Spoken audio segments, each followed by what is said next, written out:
మాట్లాడు. వెంకట్ గారికి 99 టీవీ ప్రేక్షకులందరికీ కూడా భోగి సంక్రాంతి శుభాకాంక్షలు సార్. నిన్నే మా నాయకులతో నేను కలవడం జరిగింది. ఇంకా చాలా స్పీడప్ చేస్తా ఉన్నారు అభ్యర్థుల ఎంపికలో.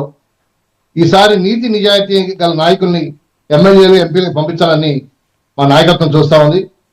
కుటుంబ రాజకీయాలు, వారసత్వ రాజకీయాలు కాకుండా ఎవరైతే సమాజానికి ఉపయోగపడతారో, ఎవరైతే ఈ రాష్ట్ర అభివృద్ధి కోసం భాగస్వాములు ఉన్నారో అటువంటి వ్యక్తులు తీసుకొస్తున్నా చెప్తే బ్యూరోక్రాట్లని లేదా సూట్ కేసు వచ్చే నాయకులు మాత్రం తెలుగుదేశం జనసేన పార్టీ ఎంపీ చేయట్లేదు ఈసారి మాత్రం. ఎందుకంటే రాష్ట్ర అభివృద్ధి పడతారు, రాష్ట్రం జీరోకి వచ్చేసి గ్రాఫ్ పడిపోయింది రాష్ట్రం. ఇటువంటి రాష్ట్ర అభివృద్ధి పడతారంటే నిజాయితీగా ఎమ్మెల్యేలు రావాలి.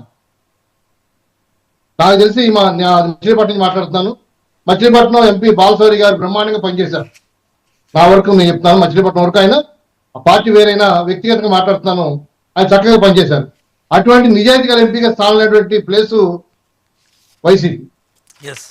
అంబటి రాయుడు గారు నిన్నక మొన్న వెళ్ళారు, ఆయన 10 రోజుల్లోనే తిరిగి వెనకొచ్చేశారు. ఎందుకంటే అక్కడ నాయకుడితో కలిసే అవకాశం లేదు. అక్కడ అసలు ఎమ్మెల్యేలు ఎంపీలకు ఎంటర్ లేని పరిస్థితిలో ప్రజల్ని ఎలా కలుస్తారు? ప్రజాస్వామ్యంలో ప్రజలకు సమస్యలు ఏ విధంగా తీర్చే పరిస్థితి ఉంది? సొంత తల్లి, సొంత చెల్లి, బాబాయ్ అందరూ కూడా విడిపోయారు, చనిపోయారు. ఒక ఉదాహరణకు ఒక బాధ్యత గల ముఖ్యమంత్రిగా కోడికత్తి కేసులో 5 సంవత్సరాలు అయితే సాక్ష్యానికి న్యాయస్థానం అడుగుపెట్టలేదు. ఈయన వల్ల ఒక అమ్మాయి 5 సంవత్సరాల నుంచి జైల్లో ఉన్నాడు.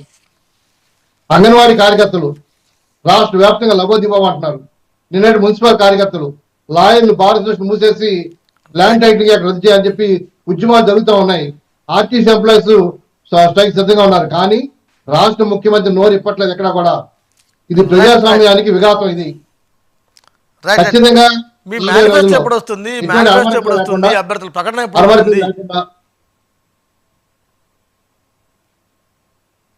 రాబోయే రోజుల్లో ఎటువంటి అరమరికలు లేకుండా మంచి మంచి అభ్యర్థులు ఎంపిక చేసిన పరిస్థితిలో జనసేన తెలుగు ముందుకు వస్తున్నాయి.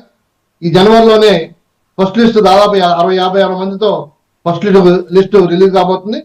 అందరూ కూడా గెలిచే క్యాండిడేట్లే. మీరు లాస్ట్ అంటే గత ఎన్నికలతో పోలిస్తే ఈసారి జనసేన పర్ఫార్మెన్స్ కొంత బెటర్ గా ఉన్నట్టు కనబడుతుంది. ఎందుకంటే ముద్రగడ్డ అపార్ట్లోకి వెళ్తున్నారు. ఒక్క నిమిషం అండి, ఒక్క సెకండ్ అండి. కోటేశ్వరరావు గారు, ముద్రగడ్డ జనసేనలోకి వెళ్తున్నట్టు వార్తలు వస్తున్నాయి. అదేవిధంగా నిన్న రాజీనామా చేసిన బాలశౌరి కూడా జనసేనలోకి వెళ్తున్నట్టు వార్తలు వస్తున్నాయి. ఇప్పటికీ అంబటి రాయుడు కలిశారు. అంటే కొంత మనం అంటే ఎక్స్టర్నల్గా చూస్తే జనసేన కాస్త సౌండ్ ఎక్కువ చేస్తున్నట్టు అనిపించట్లేదు? సౌండ్ అంటే ఇప్పుడు మీరు చెప్పినటువంటి 3 పేర్లు కూడా ఒకే సామాజిక తరగతికి చెందినటువంటి వాళ్ళు. కాపు అంటే నిజంగా కూడా ఇది కూడా ఒక పాయింట్. అంటే కాపు అంతా కూడా ఒక ర్యాలీ అవుతుంది. ఇది కూడా ఒక సూచన.